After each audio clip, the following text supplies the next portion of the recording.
So, this is kind of like a clickbait video. I'm not super bullish on Tesla right now. At the moment, I do think that there's more downside than upside for Tesla stock because the earnings wasn't that great. There wasn't anything that was too exciting. Nothing that investors already not haven't heard yet. Uh, and I was kind of disappointed about Hardware 5. I thought Hardware 5 is coming out here in 2026, like early 2026, but Elon said late 2026. So people are saying that they're not gonna get a Hardware 5 car until 2027. So I'm kind of disappointed in that because I was hoping to buy a Tesla in 2026, but now I have to wait until 2027, which is fine. I mean, I like I said, I refuse to buy a hardware for a car. If I was to buy a brand new car, because brand new cars is very expensive, so it's a big investment. Uh, so if I was to buy a brand new car, it has to be a hardware 5. A hardware 5, because I refuse to buy anything that is not 100% capable of fully self-driving, unsupervised, autonomous.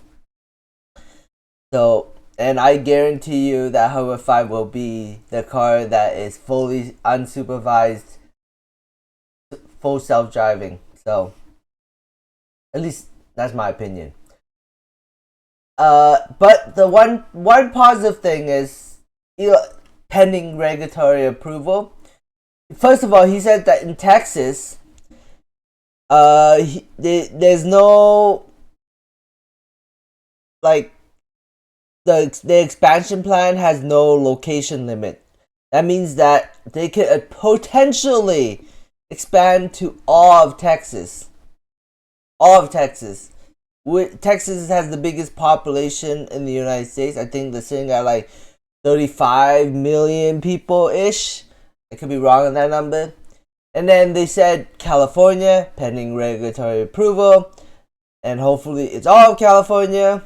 Could be just, a couple cities at first, but that would be exciting if that happens. And then he said Florida, which is also a big population. Nevada, which is not as big of a population, but it adds to the thing. He says that by the end of this year, they will address 50% of the market, probably with safety drivers, obviously, because they don't want a car accident, and Tesla is not in the robo-taxi business right now to make money. They are in the business to validate the full self-driving software, and make sure that everything goes right and eventually expand. So to continue to expand. But Uber, if Tesla gets what they want, Uber is effed. Like they're screwed, because if Tesla expands to 50% of the population of the United States, they're gonna steal market share away from Uber, and Uber heavily relies on self ride sharing for their profits and money. So if Uber can't do that, then they're screwed long term. They're gonna lose a lot of customers and money. So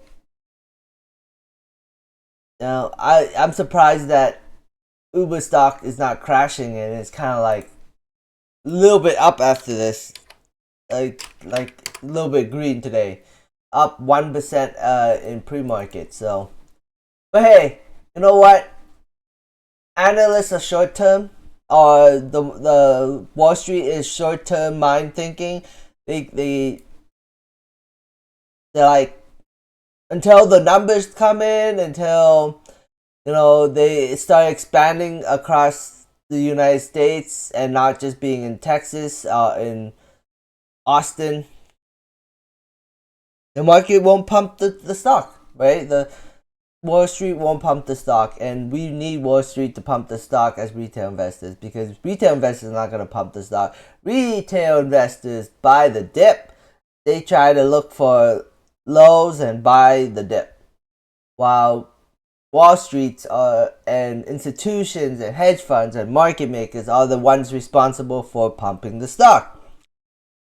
Anyways, that's all I have to say in this video. Thanks for watching. Subscribe for future updates and have a great day. Bye.